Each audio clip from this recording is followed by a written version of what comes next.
자, 비문학 독해에 대해서 체크를 해보겠습니다.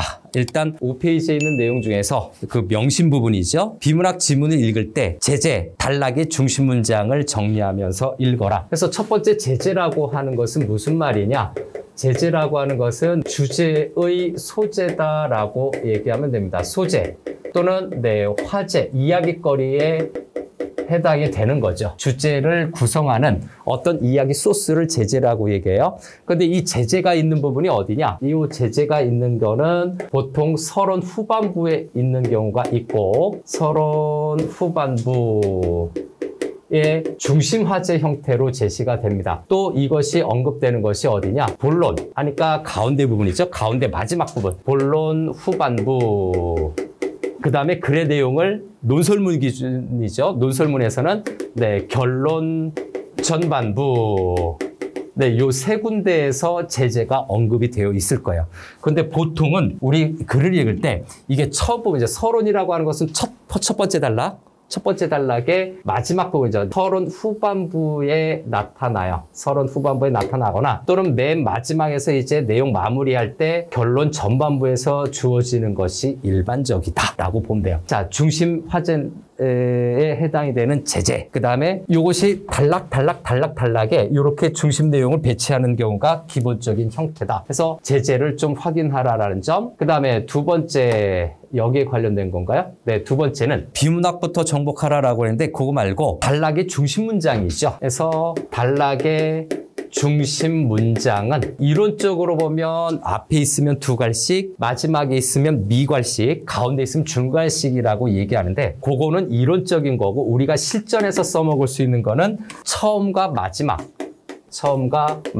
문장 부분을 주의해서 좀 보면 됩니다. 그래서 이걸 말을 줄여서 처마라고 얘기합니다. 단락의 중심 문장은 처음과 마지막 문장에 있는 경우가 많으니까 이 부분을 좀 보고, 그 다음에 또 하나는 처음과 마지막인데 또 문장 내부에서죠. 문장 내부에서 보면 주어와 서술어가 가장 중요합니다. 주어 서술어가 가장 중요해서 요거는 주술이라고 할 거야. 처마 주술. 그래서 주술하니까 뭐 수리수리 마수리 막 이런 경우도 있는데 그건 장난이고. 자, 단락의 중심 문장을 찾을 때는 처음과 마지막 문장 부분을 보거나 또는 문장 내부에선 주어와 서술어 중심으로 좀 봐라. 특히 요 서술어죠. 요 서술어 중심 독해를 좀 하기를 권장합니다. 그래서 단락의 중심 문장이라고 하는데 이 중심을 잡는 것은 문장으로 봤을 때는 서술어 중심 독해를 좀 해라라고 얘기를 하고 싶어요.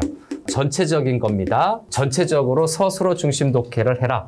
서술어에 관련된 명사어라든가 주어 또는 목적어 이런 것들을 좀 본다는 얘기죠. 그래서 서술어를 중심으로 봐라. 간단하게 정리하자면 결국 단락을 읽을 때, 글 전체를 읽을 때는 처마주술이라고 하는 거죠. 여기에서 정리할 거는 처음과 마지막 주어와 서술어를 잘 보자.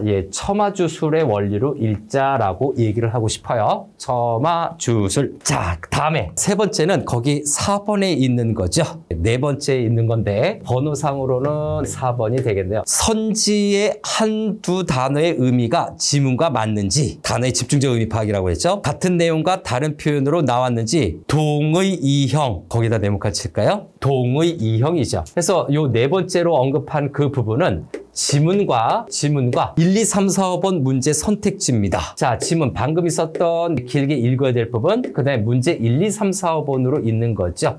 1, 2, 3번, 4번, 5번 이렇게 되어 있는 요 선택지 사이에서는 어떻게 해라? 동의 이형의 원리로 읽어라 라고 하는 거죠. 동의 이형의 원리로 읽어라. 자, 동의라고 하는 것은 무슨 말이냐? 같은 의미라는 뜻이에요. 같은 의미. 이게 중요한 거죠. 같은 의미지만 기록이 다른 거죠. 기록과 표현입니다. 기록, 표현이라고 할까요? 기록보다는 표현이 다른 형태입니다.